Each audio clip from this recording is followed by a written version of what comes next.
Hey everybody, it's been a while since my last project update, so I thought I'd let you in on some of the progress that's been happening. The biggest announcement is that I've been able to fully integrate MMO-ready netcode into this project, and some of the footage you're going to see here demonstrates it. The game features fully synchronized character movements, abilities, environment interactions, as well as persistent login and character information. Character inventories and banks are also working.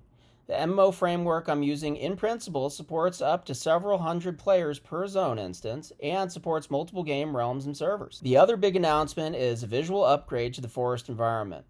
The procedurally generated forest you see here is based on Epic Games' Electric Dreams environment, but I've replaced some of the assets to make it look more like a fantasy pine forest and run more smoothly. With some performance optimizations like full nanite mesh integration and virtual shadow maps, the game looks better than ever.